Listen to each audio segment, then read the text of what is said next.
जी, पंचतीर्थ का अभूतपूर्व जो काम हुआ सब हो गया। संविधान दिवस भी 2015 से हम मना ही रहे हैं। नवंबर 1949 की याद में संविधान दिवस आपने शुरू कर दिया, पंचतीर्थ आपने बना दिया, अब सब कुछ हो गया। अब कुछ बचा है क्या दलितों के लिए? लेकिन इन सब में ये भी बता दीजिए, ये दलित जो हमारे देश में तकरीबन 17% है, इसका कितना भला हुआ?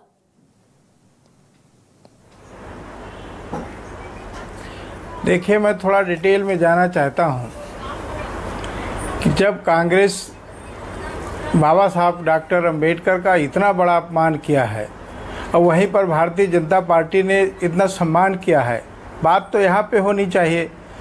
जब 1932 में साइमन कमीशन ने दलितों का आरक्षण और 2 वोट देने का अधिकार दिया, कम्युनल अवार्ड जब पास किया, तो कांग्रेस एंड पार्टी के लोगों ने उसका पुरजोर विरोध किया। इतना विरोध किया कि महात्मा गांधी जी 21 दिन तक, 30 दिन के लिए अमर अनशन पर बैठ गए। बाबा साहब को धमकियां देने लगे कि तुम्हारी जान का खतरा है, तुम्हें जान से मार दिया जाएगा, तुम्हारे लोगों को जान से मार दिया जाएगा। तब पूना पैक्ट हुआ और बाबा साहब डॉक्टर अंबेडकर मजबूरी में पूना में पैक्ट हुआ और गांधी जी के साथ पूना पैक्ट किया। उसके तहत फिर आरक्षण हुआ। कांग्रेस वाले अभी तक यही कहते रहे कि मैंने आरक्षण दिया, लेकिन बाबा साहब डॉक्टर अंबेडकर की देन है जो एक आरक्षण हुआ उस समय। नहीं, आरक्षण के बावजूद अगर जुगल किशोर बनाने की बारी है। नहीं, अब तो आरक्षण है इस देश में। आरक्षण के बावजूद अप्रैल के 18 दिन बीते हैं और 18 दिन में हर 7वें दिन, बल्कि 5वें दिन उत्तर प्रदेश में एक जघन्य कांड हो रहा है। दलितों के प्रति अपराध के मामले में अत्याचार हो रहे हैं। अब थोड़ा बड़ा दिल दिखाइए, थोड़ी बात तो पूरी सुन लीजिएगा। अब बड़ा दिल दिखाइए। अभी संविधान सभा का गठन भी नहीं हुआ था। संविधान सभा में बाबा साहब डॉक्टर अंबेडकर न पहुंच पाए, इसके लिए भी कांग्रेस ने बड़ा पुरजोर विरोध किया था और बाबा साहब डॉक्टर अंबेडकर के सामने उनको कैंडिडेट को खड़ा करके बाबा साहब को हराने का काम किया था। फिर बाबा साहब जब पश्चिम बंगाल से दोबारा चुनाव लड़े, तब बाबा साहब डॉक्टर अंबेडकर जीते और जीतने के बाद वो पाकिस्तान को दे दिया वो हिस्सा पाकिस्तान को दे दिया, जबकि वो तय था कि जहां 50% से ज्यादा।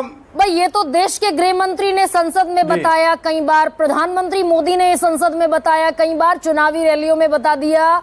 अभी प्रधानमंत्री नरेंद्र मोदी की ताजा स्पीच में भी हरियाणा में सुना हम सब ने। कांग्रेस ने क्या किया? बाबा साहब अंबेडकर के साथ बैठे हैं दीपक झा। एक एक सवाल पूछूंगी, लेकिन पहले उत्तर प्रदेश पर जरा आ जाए आप। ये 13 अप्रैल को प्रयागराज में दलित युवक की हत्या की, शव जलाने की कोशिश की। 17 अप्रैल को दूल्हे को घोड़ी से उतार दिया गया, बारातियों को तलवार, लाठी, डंडों से पीटा गया। रामपुर में 11 साल की बच्ची की इतनी बुरी हालत हो गई कि वो मौत और जिंदगी के बीच जूझ रही है। डॉक्टर कह रहे हैं कि काटने के निशान है शरीर पर, 11 साल की बच्ची।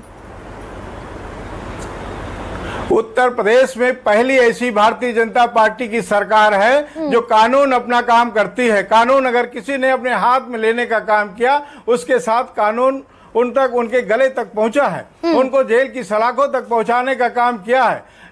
लोग चिल्लाते, अब समाजवादी पार्टी सरकार की बात आप क्यों नहीं करते सर? समाजवादी पार्टी की सरकार में दलित मारे जाते थे, FIR भी दर्ज नहीं होती थी, सरेआम बलात्कार होते थे, हत्याएं होती थी, डकैती बढ़ती थी, उनके घर मकान जलाए जाते थे। नहीं, आंकड़े तो लेकिन जुगल किशोर जी कुछ और कहते हैं। जुगल जी, आंकड़ा तो कुछ और कहता है। समाजवादी पार्टी सरकार में, समाजवादी पार्टी की सरकार में कुल मामले 3 साल में आए 26,849 और बीजेपी की सरकार में 3 साल में मामले आए 41,228, 54% ज्यादा। अट्रॉसिटी और बढ़ गई, अत्याचार दलितों पर। मेरी सरकार में कोई मेरी सरकार में कोई दबाया नहीं जा रहा है। मेरे सरकार में जो भी काम होता है FIR दर्ज होती है। समाजवादी पार्टी सरकार में FIR दर्ज नहीं होती थी, उनके मामले रफा दफा कर दिए जाते थे, थाने से भगा दिया जाता था, रिपोर्ट दर्ज नहीं होती थी। आज की तारीख में हमारे रिपोर्ट भी दर्ज होती है, कार्रवाई भी होती, जेल की सलाखों में भी जाते हैं और उनको सजाएं भी दी जाती है। लेकिन इतनी हिमाकत ये नहीं जुगल जी, भाई सलाखों के पीछे जाते हैं। कन्विक्शन रेट पर भी अभी आ जाऊंगी फिर मैं, लेकिन ये इतनी हिमाकत माफियाओं को, दबंगों को मिट्टी में मिलाने वाली सरकार के राज में पूर्ण बहुमत की सरकार है, मजबूत मुख्यमंत्री है, उनकी सरकार में इतनी हिमाकत हो कैसे रही है लोगों की कि दूल्हे को घोड़ी पर चढ़ने की इजाजत नहीं है? नहीं, मेरी सरकार में बहुत कानून अपना काम कर रहा है, कानून का राज कायम हुआ है। जब कानून का राज कायम हुआ है, जंगल राज समाप्त हुआ है। ये पूरी दुनिया, जब पूरा भारत जानता है कि उत्तर प्रदेश में कानून का राज है, यहाँ कानून से खिलवाड़ कोई नहीं कर सकता है। और जो भी घटनाएं घटती उनकी FIR दर्ज होती है। पुरानी सरकारों में घटनाएं दबाई जाती थी, FIR दर्ज नहीं होती थी, रफा दफा कर दिया जाता था। यहाँ तो माननीय मुख्यमंत्री जी योगी आदित्यनाथ जुगल जी, ये तो पूरे देश का हाल है भाई। NCRB का जो डेटा है वो तो पूरे देश का अकोमोडेटिव डेटा भी है। 21 राज्यों में सरकार है भारतीय जनता पार्टी की, आधे से ज्यादा 2/3 राज्यों में बीजेपी की सरकार है। और 2018 में 42,793 मामले थे, 22 में बढ़कर 57,582 हो गए। तो मजबूत सरकार में, मोदी सरकार में रुकना चाहिए था ना ये तो। देखिए, हमारी सरकार अच्छी चल रही, इसीलिए आने वाले चुनाव में जब भी चुनाव होता है जनता मोहर लगाती है, दोबारा चुन करके भेजती है। ये सरकार का अच्छा परफॉर्मेंस होता है। सरकार, अगर हम अच्छा काम नहीं करते, जनता दोबारा चुन करके नहीं भेजती। ये मैं बार बार कहता हूं कि हमारी सरकार में जो भी घटनाएं घटती है उनकी FIR दर्ज होती है और उस पर कार्रवाई होती है। पूर्ववर्ती सरकारों में, दूसरी सरकारों में घटनाएं दबाई जाती हैं, FIR दर्ज नहीं होती थी। हमारी सरकार में, इसलिए आंकड़ा कुछ भी हो सकता है, लेकिन उत्तर प्रदेश में कानून का राज आंकड़ा है, कुछ भी हो सकता रहेगा। और अपराधी अच्छा, लंबित मामलों का भी आंकड़ा है। आप कह रहे हैं भाई गिरफ्तारियां होती हैं, सजा होती है, जेल भेजा जाता है, उसका भी आंकड़ा है आप ही की सरकार का।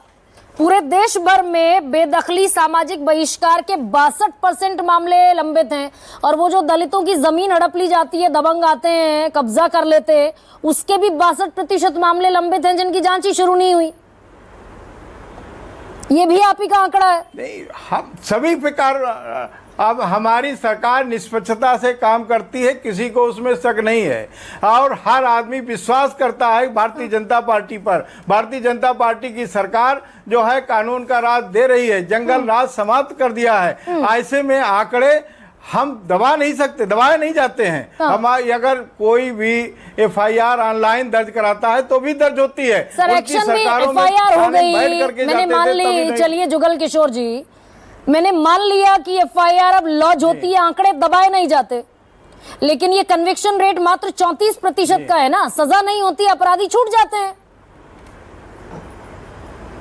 अब सजा देना सुप्रीम, ये दूसरा पहलू है। अब नहीं, पुलिस अगर इंटरोगेशन, इन्वेस्टिगेशन ही शुरू नहीं करेगी तो कहां से सजा होगी?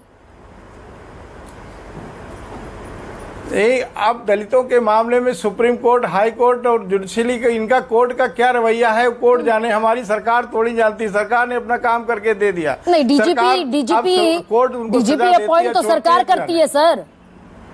डीजीपी नहीं, आप SP, SSP, ये सारे अपॉइंटमेंट तो राज्य सरकार करती है। हमारी सरकार में निश्चित तौर पे सब पे कार्रवाई होती, सब पे FIR होती, सब पे इन्वेस्टिगेशन होता है। कोई भी FIR नहीं लगती। आप बता दीजिए कि कितने पे FIR लगी? किसी पे FIR नहीं लगी। सब पे इन्वेस्टिगेशन, सब पे जांच रिपोर्ट गई और चार्जशीट लगती है। अगर चार्जशीट, अगर ये खौफ, अच्छा जुगल किशोर, अगर ये खौफ होता कि भाई चार्जशीटेड होंगे, सजा होगी, जेल भेजा जाएगा, नप जाएंगे, अदालत सजा सुना देगी, ये खौफ होता तो ये, मैं तो मार्च के भी आंकड़े लेकर बैठी हूँ, घटनाएं मार्च की भी हैं। मुजफ्फरनगर में दबंगों ने डीजे बजाने को लेकर दूल्हे पर हमला कर दिया, पीटा बाकायदा बारात को, दौड़ा दौड़ा कर। सजा हो रही होती तो खौफ होता इन सब में क्या?